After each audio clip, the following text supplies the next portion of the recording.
नमस्कार दर्शकों, मैं दीपाली आप सभी का आपके इस YouTube चैनल पर बहुत बहुत स्वागत करती हूँ।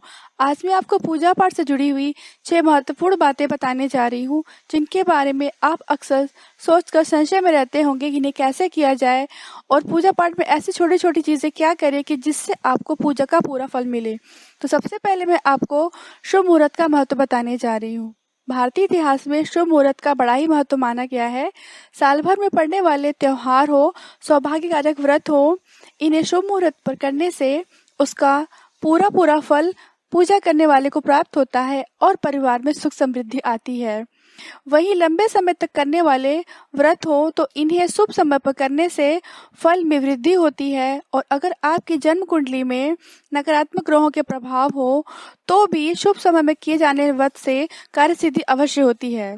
पूजा पाठ से संबंधित दूसरी अति महत्वपूर्ण बात यह है कि कलश की स्थापना कहाँ की जाए और कलश को स्थापित करने से पहले उसमें क्या क्या सामग्रियां पड़नी चाहिए।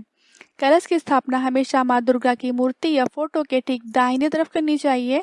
समझाने के लिए हम ये कह सकते हैं कि पूजा करने वाले के बाएं हाथ की तरफ कलश स्थापित होना चाहिए।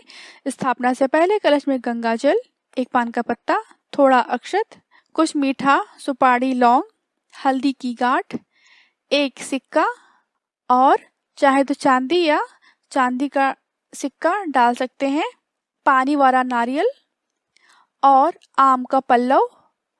शास्त्रानुसार आम का पल्लव, पलाश का पल्लव, बरगद या पीपल या बबूल जिसका भी आपको मिले उसका पल्लव आप लगा सकते हैं। कलश के नीचे की जो मिट्टी होती है वैसे तो शास्त्र सम्मत 7 प्रकार की ली जाती है, लेकिन आपने जो भी साफ मिट्टी ली है उसमें गौशाला की मिट्टी, नदी किनारे की या संगम तट की मिट्टी अगर आप मिलाते हैं तो श्रेष्ठ रहता है। धर्मशास्त्र के अनुसार कलश को सुख, समृद्धि, वैभव का प्रतीक माना गया है। जिस घर में कलश स्थापना होती है उस घर में दैवी कृपा हमेशा रहती है और सभी मनोकामनाएं पूरी होती हैं। कलश के मुख पर विष्णु जी का वास होता है, कलश के कंठ पर शिव जी का वास और कलश के मूल में ब्रह्मा जी का वास माना जाता है।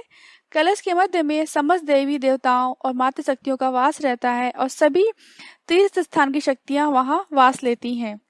पूजा से संबंधित तीसरी अति महत्वपूर्ण बात यह है कि कलश पर नारियल का मुख किस दिशा में होना चाहिए। नारियल का मुख साधना करने वाले की तरफ ना होकर के अगर अलग अलग दिशा में है तो शास्त्रों के अनुसार उसे अनेक प्रकार के विपरीत अनिष्टकारक फल भोगने पड़ते हैं। नारियल में काले रंग की जो 3 बिंदियां होती हैं वही उसकी आंखें और मुख माना गया है। और नारियल को कलश पर रखते समय इस बात का ध्यान रखना चाहिए कि नारियल का मुख पूजा करने वाले की तरफ हो।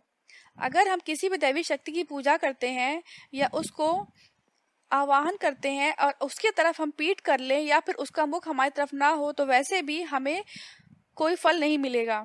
मंगल कामना करते हुए एक हल्दी, एक रोली से स्वास्तिक जोड़े में बनाए एवं मौली को 3 बार नारियल के ऊपर लपेटना चाहिए। और अगर आपके पास कोरा लाल रंग का कपड़ा हो या फिर चुनरी हो तो उसे भी आप उसके ऊपर लपेट सकते हैं।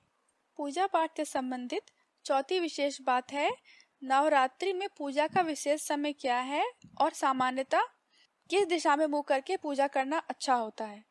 तो सामान्यतः तो पूर्व दिशा में प्रातः के समय मुंह करके पूजा करना बहुत अच्छा माना गया है और शाम को उत्तर दिशा में मुख करके पूजा करना अति उत्तम माना गया है। लेकिन नवरात्रि में, नवरात्रि का मतलब है 9 रातें, नवरात्रि यानी कि नवरात्रि में रात्रि जागरण करके माता की जो भी पूजा पाठ आपसे हो सकती है करने से माता की कृपा पूरी प्राप्त होती है और जीवन के हर कष्ट दूर होते हैं, माता की सच्ची कृपा प्राप्त होती है।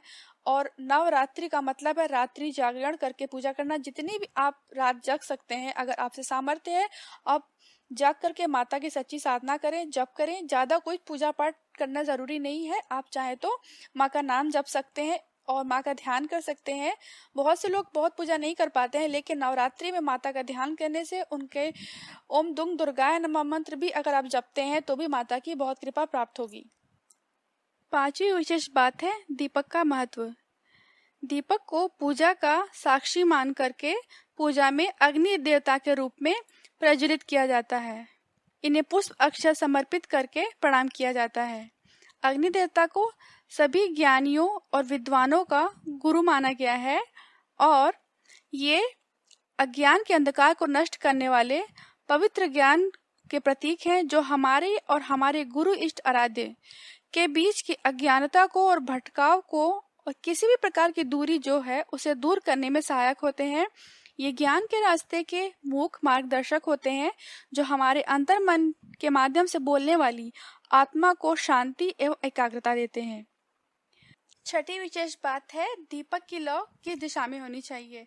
सबसे श्रेष्ठ है कि लौ का मुंह आकाश की तरफ होना चाहिए। इसके लिए रुई की फूल बत्ती का प्रयोग कर सकते हैं, नहीं तो भगवान की तरफ लौ का मुंह रहे वो भी अच्छा होता है। धन्यवाद।